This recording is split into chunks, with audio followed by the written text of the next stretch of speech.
Երևանի պետական համալսարանից հեռացված դասախոս Սահակ Մանուկյանը պնդում է, իրեն աշխատանքից ազատել են իշխող քաղաքացիական պայմանագրի պատգամավոր Արուսյակ Մանավազյանի մեկ զանգով։ Մայրբուհի արդեն նախկին դասախոսն ասում է, պատգամավորի դուստրն իր ուսանողներից է եղել, կարծում է, նրան ու պատգամավորին դուր չի եկել իր դասախոսություններից մեկը, որի ընթացքում հերթական թեման ներկայացնելիս ժարգոնային բառ է օգտագործել։ Ես կարծում եմ մեխանիզմը եղել է հետևյալը. երեխան գնացել է տուն, ասել է ծնողին, ծնողը չգիտես ինչու համարել է, որ իրենց արժանապատվությունը ոտնահարվել է եւ որոշել են, որ ըստ էության իմ նկատմամբ պիտի հաշվի հարդար տեսնեն եւ զանգել է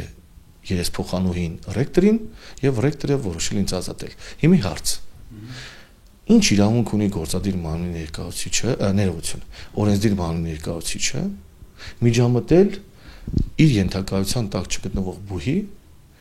ներքին հարցերին։ Մանուկյանի խոսքով ինքը ժարգոնային կոպիտ բառն օգտագործել է Հայաստանի պետական համակարգեր առարկայի դասախոսության թեման ավելի տպավորիչ դարձնելու, վիրավորանքի ու զրպարտության տարբերությունը ավելի հասկանալի բացատրելու համար։ Բառը գրատախտակի վրա գրում եմ եւ ասեմ եկեք հասկանանք այս բառը վիրավորանք է թե զրպարտություն է կամ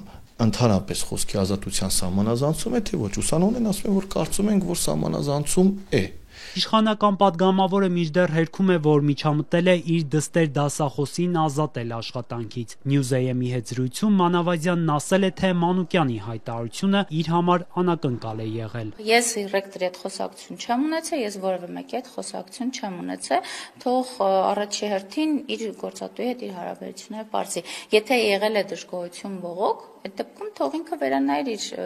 գործողությունները։ ԵՊՀ հոգաբարձուների խորհրդի նախագահը Մանավազյանի կուսակից պաշտպանության նախարար Սուրեն Պապիկյանն է, ռեկտորը իշխանական խմբակցության նախկին պատգամավոր Հովհաննես Հովհաննիսյանը։ ԵՊՀ-ից քաղաքացիական պայմանագրի պատգամավորի կամ նրա դստեր բողոքի մասին ոչինչ չեն նշել, իսկ Սահակ Մանուկյանի հեռացումը հիմնավորել են բուհի ձևակերպումն է, ոչ պատշաճ վարքով։ Ընդ որում նախկին դասախոսին մեղադրում են էթիկայի կանոնները բազմիցս խախտելու համար, առանց բացահայտելու, թե մասնավորապես ինչպես է Մանուկյանը խախտել այդ կանոնները։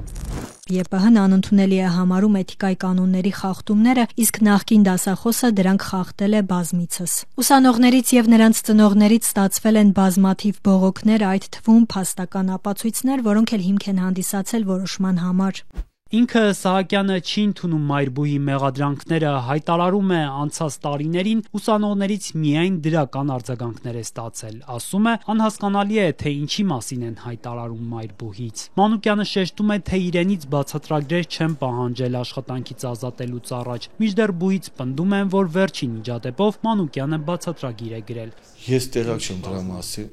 չեմ դրա մասին, որտեվ իրենք հակ չեն համարել ինձանից բազմաթիվ բողոքների վերաբերյալ բացատրություն պահանջել։ Եթե ինձանից բացատրություն պահանջեին բազմաթիվ բողոքների վերաբերյալ, ես էլ դրանց պատշաճ բացատրություն կներկայացնեի։ Մայրբուհի նախկին դասախոսը հայտարարում է, իրեն աշխատանքից ազատելով խախտվել են ոչ միայն իր ակադեմիական իրավունքները, այլև ոտնահարվել է ազատ խոսքի իրավունքը։ Շեշտում է, դասաժամերն ինքն օգտագործել է միմիայն դասախոսությունների համար, քաղաքական թեմաներով քննարկումներ չի վարել, իրեն ընդդիմադիր չի համարում, բայց շեշտում է, տարբեր հարցերով ունի քաղաքացիական դիրքորոշում, որը ուսանողներին երբևէ չի պարտադրել։ Սահակ Մանուկյանը ԵՊՀ-ում դասավանդում էր շուրջ 19 տարի։ Նա պատրաստվում է դատարան դիմել վիճարկելու իր հեռացման որոշումը։